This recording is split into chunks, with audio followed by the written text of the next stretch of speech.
El Canal del Congreso presenta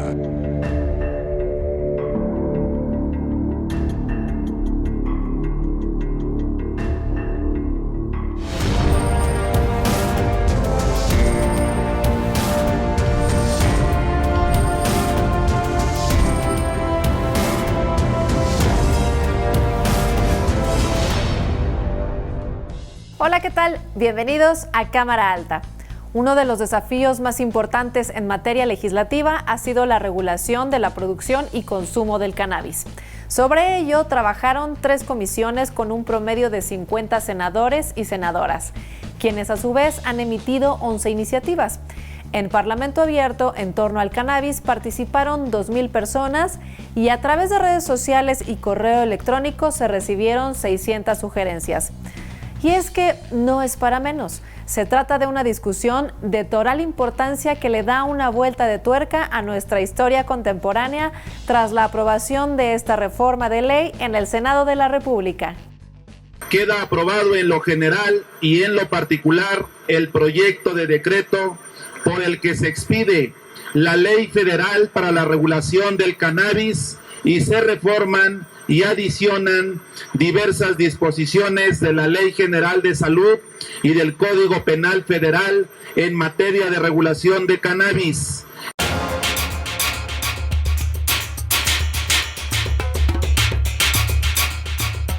Con el fin de regular y despenalizar el uso de la marihuana con fines recreativos, las Comisiones Unidas de Justicia, Salud y Estudios Legislativos Segunda del Senado aprobaron un nuevo dictamen.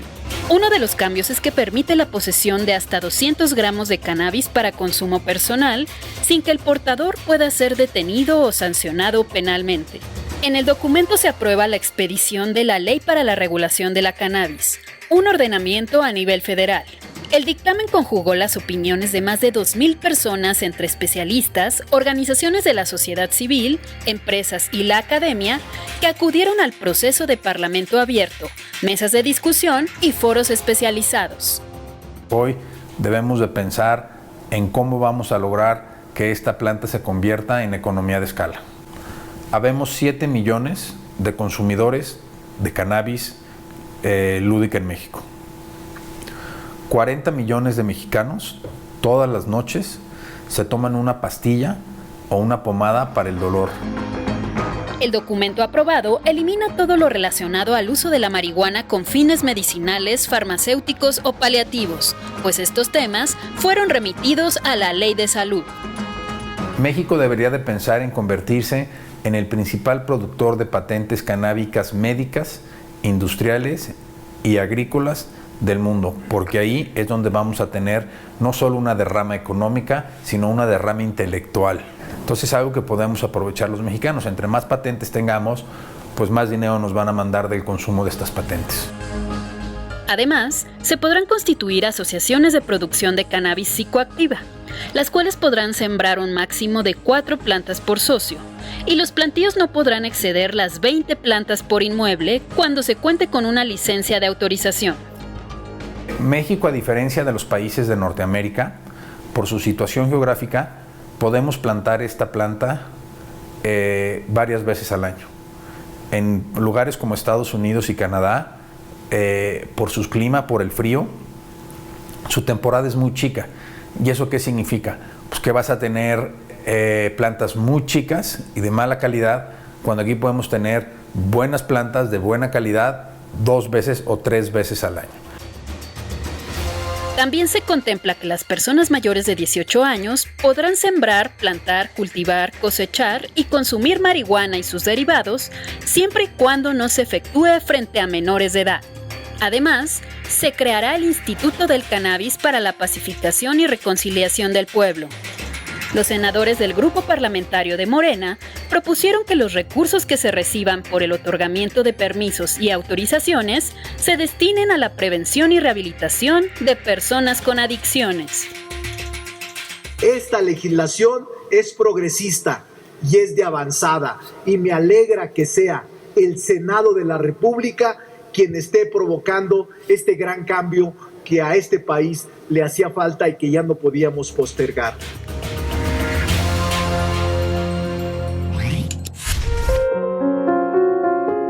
las versiones que envuelven la leyenda del Centauro del Norte, se encuentra aquel relato que sitúa al joven Doroteo como peón de una hacienda donde debió defenderse con un arma de fuego ante un hacendado que intentó abusar de su hermana.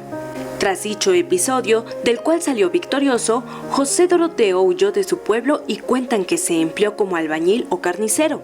Sin embargo, la anécdota que más se ajusta al nacimiento del mito es aquella en la que se dice que se unió a un grupo de bandidos con quienes probó su bravura y liderazgo, justificando sus fechorías y actos violentos al estilo Robin Hood, robando a los ricos para favorecer a los que menos tenían. Pancho Villa fue el nombre que adoptó Doroteo, retomando el apellido de su abuelo materno. El Centauro del Norte fue el sobrenombre que se ganó por ser comandante de la División del Norte y andar siempre a caballo al frente de sus dorados. En 1910, cuando inició la revolución, Pancho Villa entró en contacto con Francisco I. Madero para involucrarse en el movimiento antiporfirista, convirtiéndose así en uno de los hombres más brillantes de la lucha armada desde el inicio mismo de los enfrentamientos en la batalla de Ciudad Juárez el 10 de mayo de 1911. A raíz de la traición y asesinato del presidente Madero y el vicepresidente Pino Suárez, Villa se unió al Plan de Guadalupe para derrocar a Victoriano Huerta.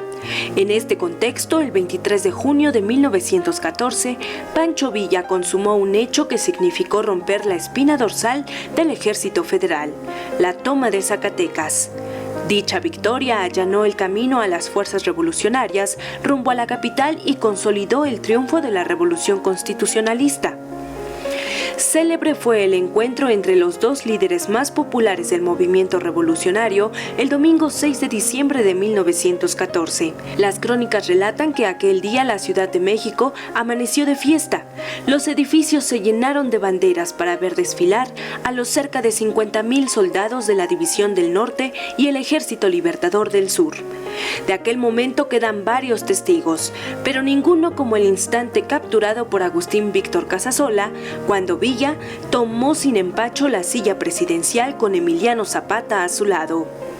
Sin duda, este hecho despertó el resquemor de todo el grupo sonorense y del mismo Venustiano Carranza, con quienes ya existía un rompimiento tras la Convención Revolucionaria de Aguascalientes. La Guerra de Caudillos había iniciado. La derrota en la batalla de Celaya acabó con el mito de la invencibilidad de la División del Norte. Sin embargo, existe otra anécdota que le dio al Centauro una malganada celebridad tras atacar Columbus, Nuevo México, el 9 de marzo de 1916. El 20 de julio de 1923, el caudillo de la Revolución Mexicana se dirigía a Parral, Chihuahua, cuando fue emboscado y asesinado a traición. Su particular sentido de justicia hacia la población más vulnerable trascendió fronteras y tiempo, motivos suficientes para ocupar uno de los espacios más significativos en el Muro de Honor del Congreso de la Unión, donde el nombre de Francisco Villa destella con letras de oro.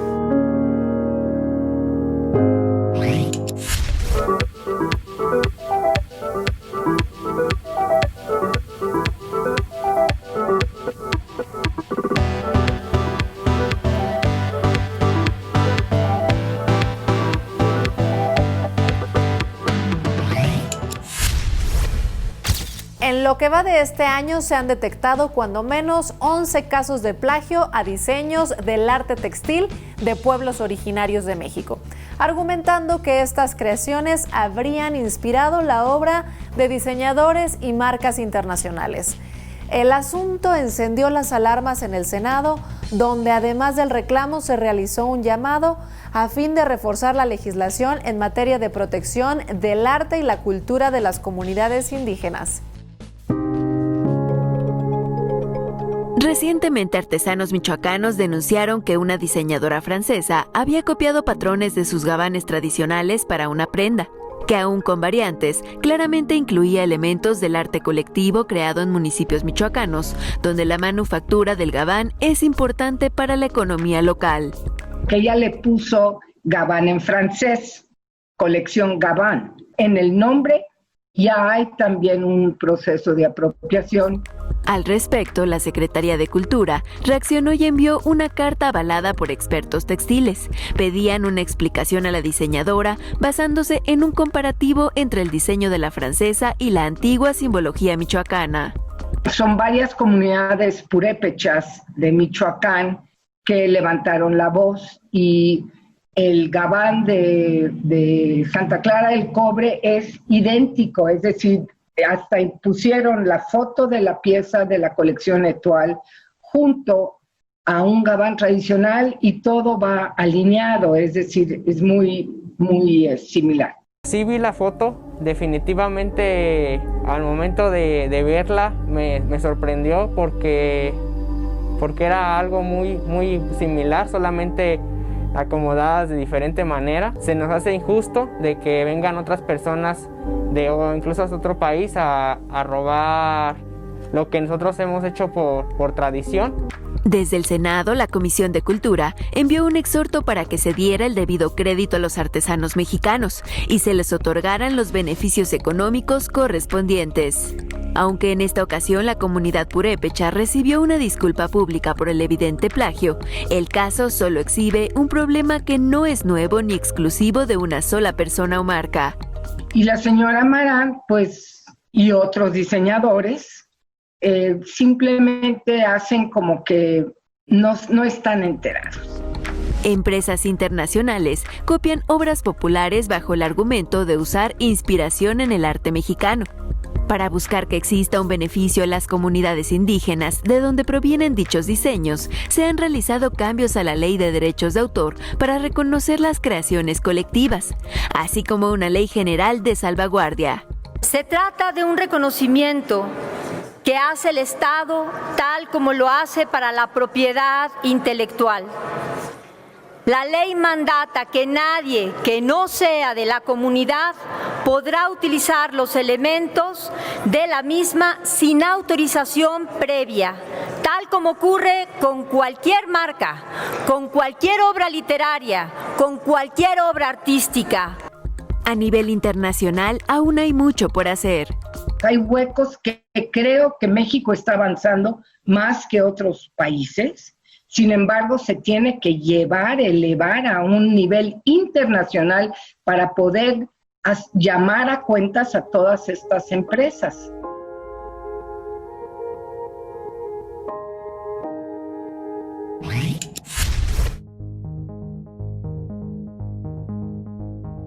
Las comisiones se definen como órganos técnicos encargados del análisis y dictamen de las iniciativas de ley o decretos que se les turnan, así como asuntos del ramo o área de su competencia.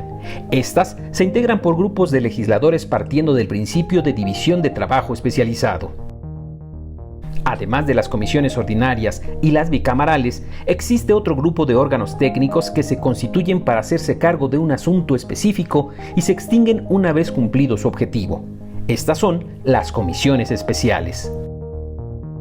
Actualmente existen en la Cámara Alta 4 comisiones de carácter especial y estas son: Comisión Especial de Seguimiento a la Implementación del Tratado entre México, Estados Unidos y Canadá.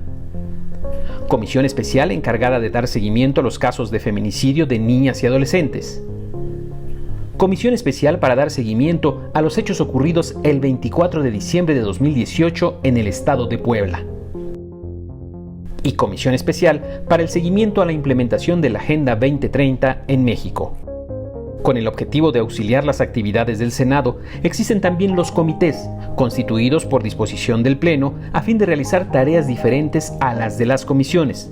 Los comités tienen una duración y misión específica según el acuerdo por el cual fueron creados.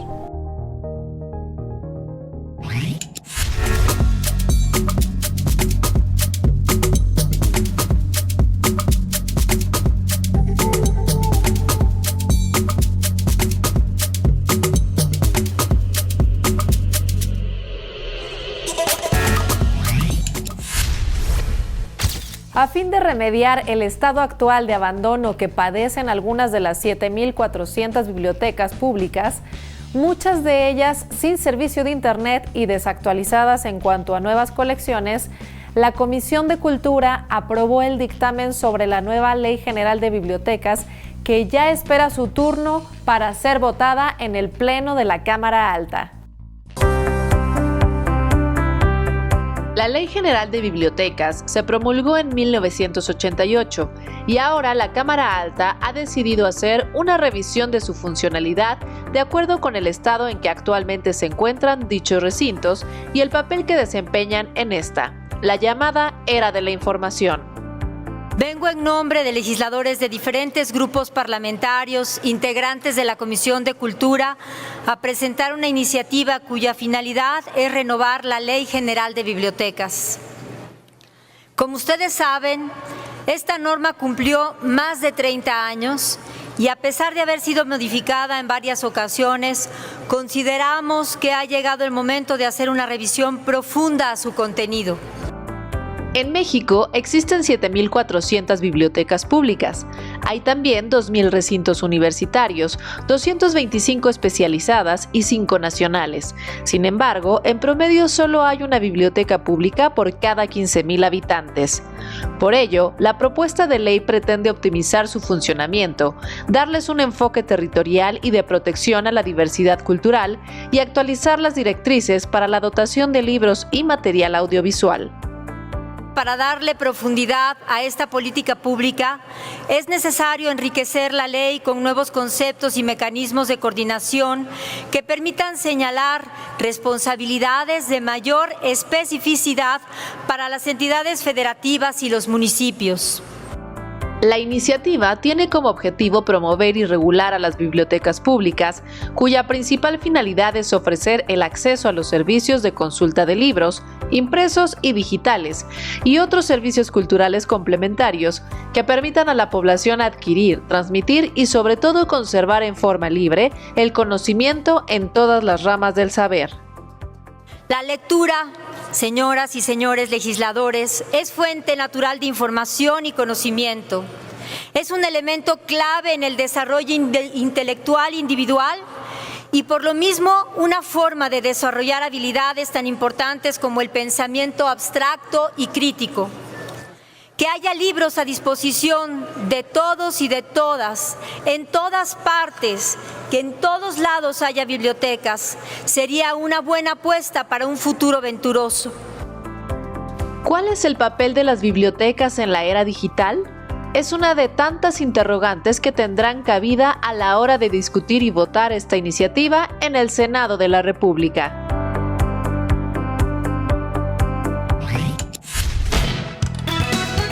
Tanto los legisladores como gobernadores y presidentes municipales son representantes de una voluntad popular expresada a través del voto.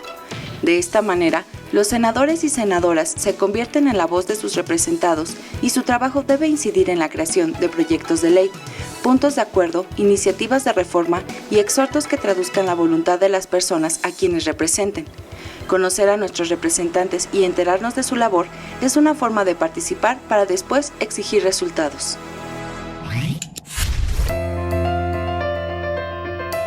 Después de haber gobernado a una de las ciudades más grandes y complejas del planeta, pocos salen bien librados del encargo.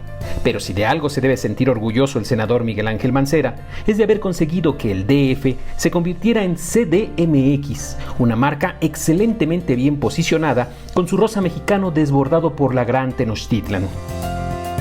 Abogado por la UNAM, con maestría y doctorado, se sabe que el senador Mancera decidió estudiar esta profesión por un encontronazo literal con el destino. Cuando tenía 18 años, al viajar de copiloto en el auto de un amigo, otro coche que se pasó el alto los impactó, dejando inconsciente al joven Miguel Ángel. Tras despertar y durante el trámite de la alta médica, firmó sin darse cuenta y de forma amañada el perdón hacia el conductor responsable. Esta triquiñuela lo hizo cambiar su idea de ser médico para dedicarse a las leyes y de esa forma convertirse en un férreo defensor de las causas justas.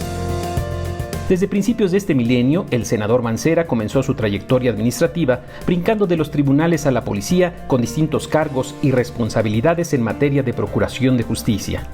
Es entonces que el doctor en leyes comienza a cobrar notoriedad y a perfilarse en una carrera política tan avasalladora que sin necesidad de afiliarse a un partido político se convirtió en candidato de la alianza del PRD, PT y Movimiento Ciudadano, con la cual arrasó en las elecciones del 2012. Mi prioridad serán las mujeres, las madres, los adultos mayores, los jóvenes y quienes clamen por la libertad, dijo el virtual ganador de la contienda por la capital. Así fue como la Ciudad de México se tiñó de rosa por los siguientes 6 años. Un color hermoso para una ciudad tan compleja que, por algo decían nuestros antiguos, se encuentra en el lugar del ombligo de la luna. Fanático de la natación, el box, el fútbol y de la salsa como género musical, el senador Miguel Ángel Mancera Espinosa hoy ocupa uno de los 3 escaños del grupo parlamentario del PRD, donde funge como coordinador. Es secretario de la Comisión Bicameral del Canal del Congreso y un personaje de gran experiencia para esta 64 legislatura, aunque muy en el fondo siga llevando consigo a ese joven que busca férreamente la justicia.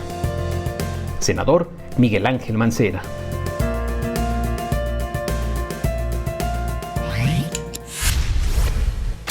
El virus del papiloma humano es la infección de transmisión sexual con mayor incidencia a nivel mundial, que provoca el 80% de los casos de cáncer cervical.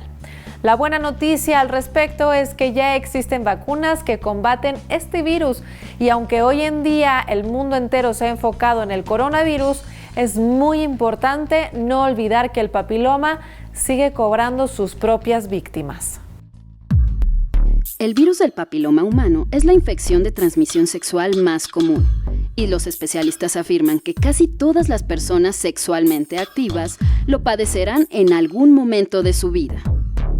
El patógeno que lo desencadena afecta a la piel y las mucosas, y aunque en la mayor parte de los casos la infección no provoca síntomas, en otras ocasiones produce alteraciones en los tejidos que van desde verrugas genitales hasta lesiones más graves, entre ellos el cáncer cérvico-uterino y otros tipos de cáncer de las zonas anogenital y bucofaríngeo.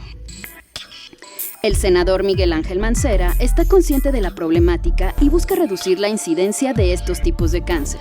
Por ello, hizo una propuesta para que la aplicación de la vacuna contra el virus del papiloma humano sea obligatoria. La propuesta es incluir también a los niños de entre 9 y 11 años de edad en la población que reciba dicha inmunización, ya que desde el 2008 solo se aplica en niñas de 5º grado de primaria.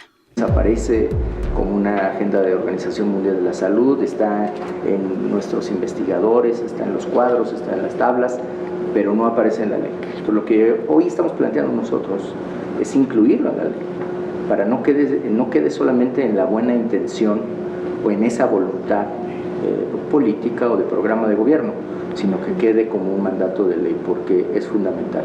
Cabe destacar que en el 2015, el gobierno de la Ciudad de México incluyó por primera vez a niños en un programa piloto. La prueba fue analizada por la UNAM, arrojando resultados muy favorables.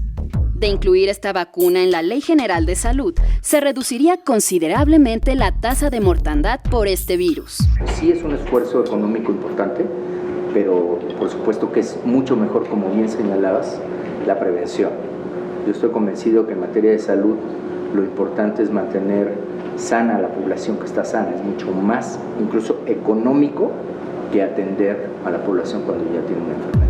Otro de los beneficios que se espera obtener es disminuir el gasto en exámenes de detección, biopsias y procedimientos invasivos, que en suma representan un fuerte ahorro para el sector salud.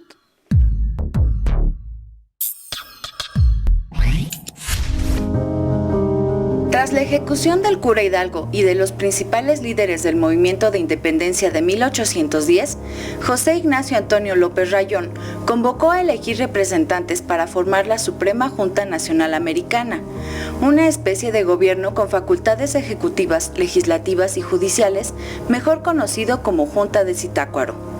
De aquel primer intento de organización política en rebeldía, se desprende un legado importante para la historia del constitucionalismo insurgente: los elementos de nuestra Constitución, un documento con 38 artículos atribuidos a Ignacio López Rayón y en los cuales se destacaba la defensa de la fe católica, la declaración de la independencia y la cuestión de la soberanía, la organización del gobierno y función de sus cuerpos para impartir justicia, las garantías del individuo fundamentadas en el derecho natural y de gentes y el culto a los héroes. En los elementos de nuestra Constitución, Rayón enfatizó el proyecto insurgente primigenio de Hidalgo, plasmado en el reconocimiento y la lealtad a la monarquía de Fernando VII. El documento confirma la pretensión política original de los grupos criollos de lograr la autonomía y no una independencia tal cual de la corona española, al señalar en el punto número 5 que la soberanía dimana inmediatamente del pueblo, reside en la persona del señor Fernando VII y su ejercicio en el Supremo Congreso Nacional Americano. Entre otros asuntos de índole político y militar, este fue uno de los principales motivos que distanciaron a López Rayón del generalísimo José María Morelos y Pavón, quien un año más tarde iba a plasmar sus propios sentimientos en un documento a través del cual dejaba claro que la América es libre e independiente de España y de toda otra nación, gobierno o monarquía, pero esa es otra historia. Así llegamos al final de esta edición de Cámara Alta. No me resta más que agradecer su atención e invitarlos a que nos acompañen en nuestra próxima entrega con más información relevante que se produce en el Senado de la República. En pantalla ponemos a su disposición los medios de contacto con este programa para que nos regale sus comentarios y sugerencias. Soy Paulina Usigli. Hasta pronto.